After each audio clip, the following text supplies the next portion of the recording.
but a lot of people don't know about it. It ain't mainstream. You know, what can I say? I'm different. I'm unique.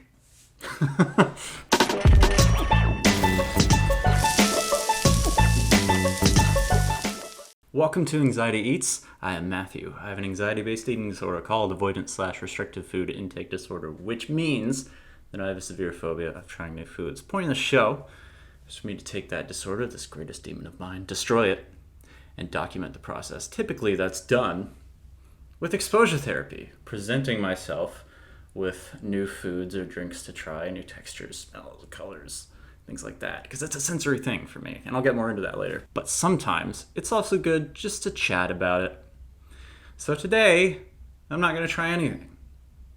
Actually, what I will be trying is a video about what it means to be afraid of food and how it's affected my lifestyle, how it's affected my life, because it's an interesting thing. People have a lot of questions when you tell them that you're afraid of food and you've never had a cheeseburger or whatever.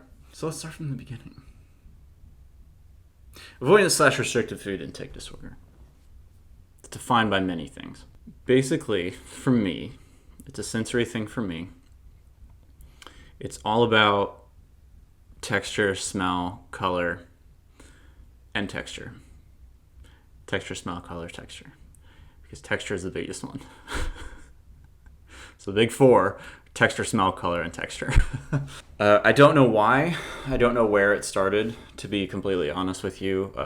For a lot of people, some sort of traumatic event in their childhood sparked this disorder. It just kind of rewired your brain in a way where you're afraid of that situation happening again. Some sort of aversive reaction to food. For me, it's all sensory because a different texture or a different taste may make me have some sort of physical aversive reaction, like gagging or puking, or even it just tasting bad. A lot of times I'm not even afraid of puking or whatever, because I've puked many times in my life and I'm still here. But just it tasting bad, and that's the most bizarre thing about it is that, like, so what? It tastes bad. Oh well. Don't eat it again. But as irrational as it seems to me when not being presented with food, like I don't have any food in front of me right now, it is the most rational thing in the world when I am presented with those foods, or when people really push me to try new things, because that happened a lot in my life. You really wouldn't believe how many situations, events, dates, hangouts, work, everything that involves food. It's just so much food everywhere all the time. So when I am presented with those things, it's the most rational thing in the world. I don't want to try something that tastes better. I don't want to vomit. I don't want to have any sort of aversive reaction to it, or I put it in my mouth and it tastes so bad that I can't swallow it. What do I do in that situation? So there's a little bit of social anxiety in there as well. Also, one of the biggest questions I get right off the bat is, what do you eat? Let me explain what I eat. For most of my life, I was an absolute victim to this disorder because number one, I didn't know it existed. I thought I was just a violently picky eater. And my parents did too. I mean, they didn't know what it was. Nobody in my family did. None of my friends knew what it was, that it was an actual disorder. And honestly, it wasn't even a defined disorder. Before, it was just eating disorder, not otherwise specified. It was just in that category. But now it has a name, Avoidant/Restrictive Food Intake Disorder, because it's real. But a lot of people don't know about it. It ain't mainstream. You know, what can I say? I'm different. I'm unique. Anyway, and it's pretty rare. And most people that have it probably don't know that they have it because It's not well known, you know? You open any psychology textbook, at least like beginner level psychology, you go to eating disorders, you're going to get sort of the big three, of course. You know, there's anorexia, bulimia, binge eating. Some people thought that I did have anorexia when I was young, because I was extremely skinny. I didn't know that I had this disorder, and when I was younger, it was even worse than it is now. And I almost didn't eat every day. Like, I ate very, very little. Really worried the crap out of my mom. When your child just will not eat and they're visibly malnourished, you start to worry a little bit. Sorry, Mom.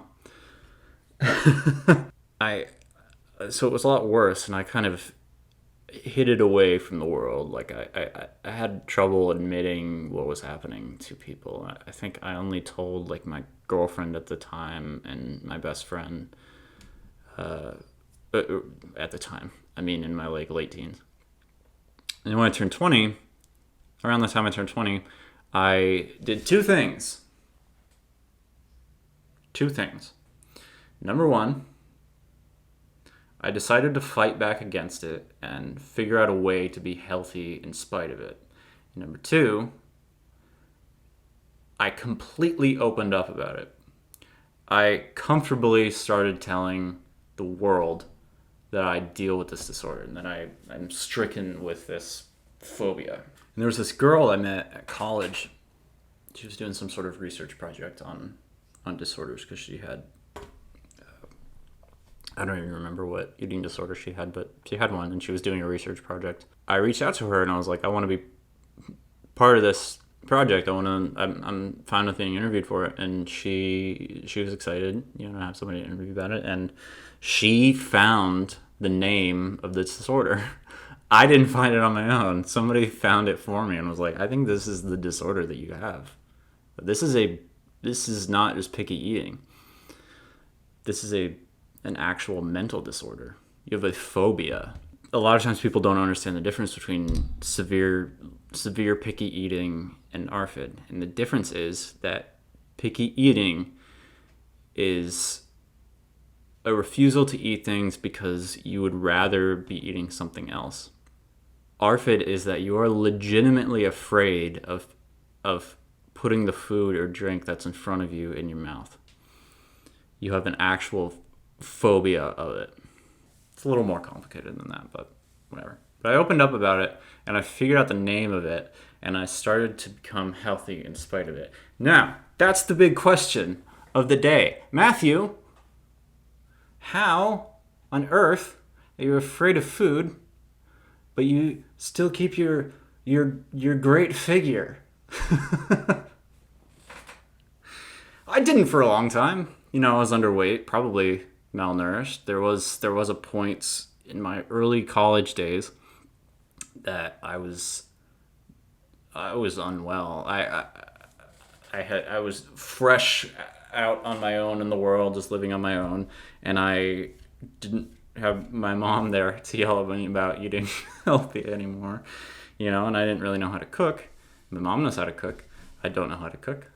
And then my mom to fall back on, and I was completely open to eating Oreos, Pop-Tarts, Pepsi, and bagel bites every day. So for like 10 weeks, I think my first quarter at art school was, I ate pizza and fried chicken. That's it. Every day. And not a lot of those things. I would eat like one meal a day. And I would walk a lot. So I was walking and biking miles a day and eating almost nothing. I was very unhealthy. And then I got the flu too. It was bad. I really rock bottomed. I was depressed and I had a headache every day. Every morning, my body would sort of wake itself up, and I'd have to sit up in bed because I felt nauseous. I felt like I was gonna puke, so I had to like sit up to keep from puking. That's how unhealthy I got. It was bad. It was really bad. So when I sort of rock bottom, then by the way, I'm 6'2". I am 6 feet tall and 2 inches taller than 6 feet. And I weighed, I think my lowest as an adult was 128 pounds. For reference, I weigh 190 now. So imagine this. I'm still relatively thin, but like 70 pounds less. 60 to 70 pounds less than I am right now. It was not good. I was not in a good place, mentally, physically, whatever. But it sort of sparked my decision to become healthy, which is a complicated thing when you have a phobia of food. So I concocted a list of things to eat every day, over and over and over again, every single day, with workouts. And I figured out the exact caloric intake that I needed to gain weight. And I concocted my daily food checklist, which has survived to this day and mutated over and over and over again over the course of 6 years to fit different lifestyles that I've had and different jobs that I've had. It is a lot of supplements. There's protein bars, nutrition bars, whatever. Milkshakes, like weight gainer milkshakes, protein shakes. I drink a absolute colossal amount of milk. Just so much milk all the time. I do love chocolate milk. I drink the heck out of those. Excuse my French. What's a big one? Peanut butter sandwiches were a big one. There was these smoothies that I found that were good. And then later I found even better ones. Kefir.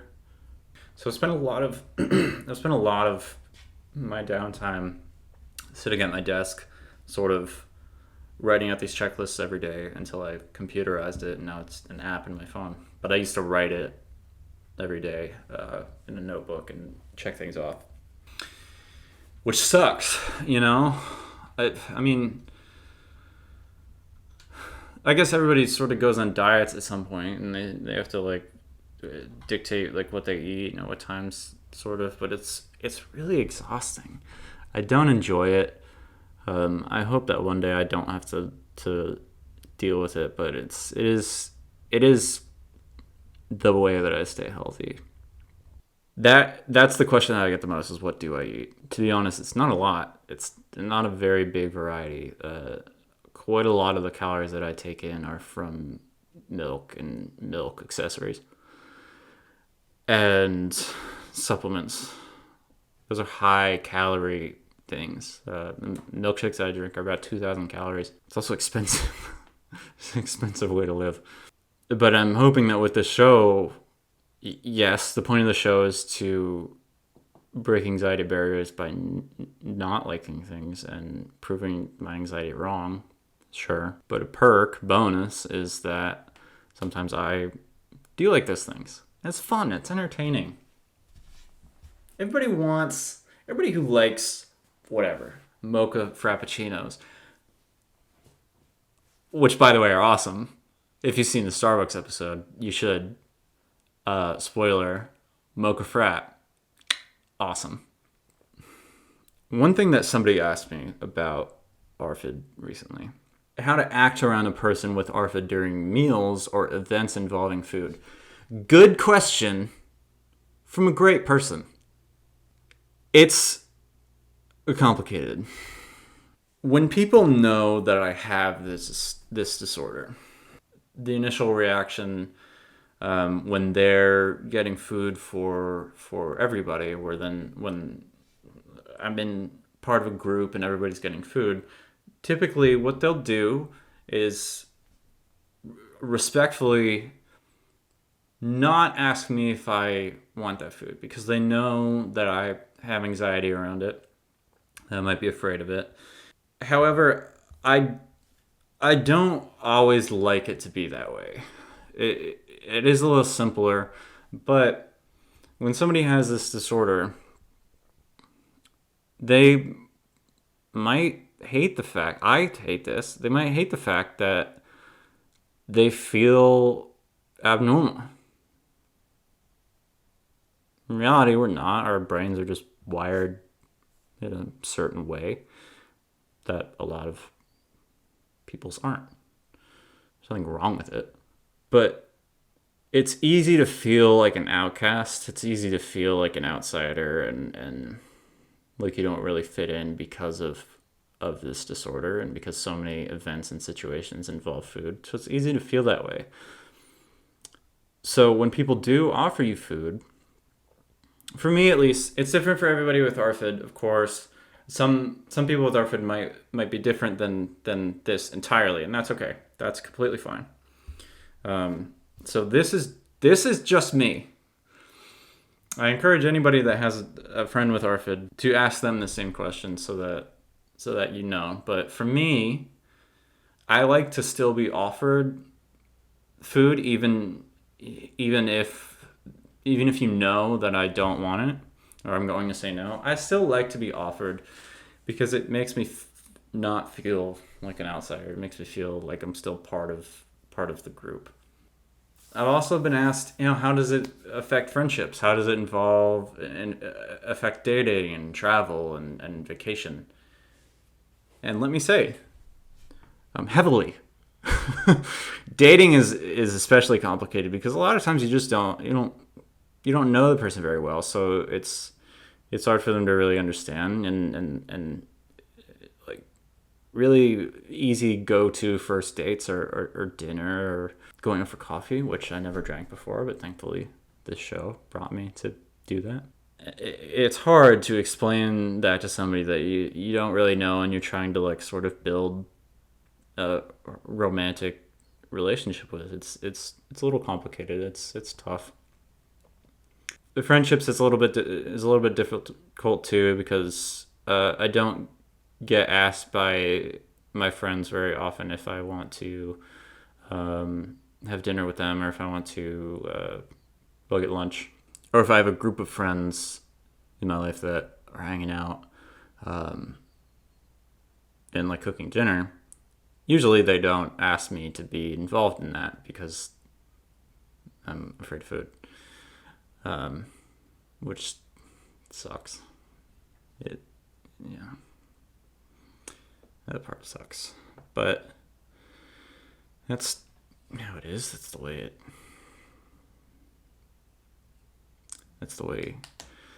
it goes. Vacation too, because I'm comfortable with the places that I get food here, the place that I live. So taking a vacation or moving somewhere can be hard because I don't know that place is going to have anything that I like or that I'm willing to try or if I'm just gonna starve there. I got asked that by my friend recently too. Is like, what if you had to move to like Japan? Probably don't like any food that's in Japan. Would you just starve? The answer is no, and it's because usually I prepare for that kind of thing. I'll bring my own food if it's a short stay. If I move somewhere, like I moved to New York City last year, 2 years ago. Oh my God! Thankfully, I have enough strength, and I have enough strength built up over time to be able to tweak that list, that daily checklist, and to be able to tweak my lifestyle to adapt to a different place. But it is something that I worry about quite heavily when going on vacation or when moving somewhere. And in some situations like that, I've had to adapt, which is a big deal. When you have to adapt and you have to try something new, that's a big thing that you're almost being forced into. It's hard. But it's just another anxiety barrier that I make the decision to conquer. And that's that. That's my life with ARFID and how I stay healthy despite it, and the social aspect and all the other aspects of it and the questions that I've got about it. I'm sure that people out there probably have their own questions too. So ask me. I'm an open book. Let me know. And to the people in the Facebook ARFID group that I know and love, You're all wonderful. You're all so amazingly supportive of this show, and I'm incredibly beyond grateful to have all of you and to be able to speak with all of you, people who understand, people who have the disorder or have kids with this disorder, and just get it, you know? I'm grateful for each and every one of you, and I am so happy to log onto Facebook every day and see the strength within every single one of you, and within your family, and the people that you love that have this disorder. Seeing that, you know, it makes me feel like I'm not alone, and that's a really important thing, because I felt alone in this fight for so long. Thank you so much for joining me. Like, comment, subscribe. Helps out the channel, helps me to be able to make this show. And I'll see you next time, where I will actually try something new. So long. Farewell to you, my friends. So long. Farewell to you, my friends. Remember Out of the Box? Just cut. I don't know how to end videos, so just kind of cut it off just where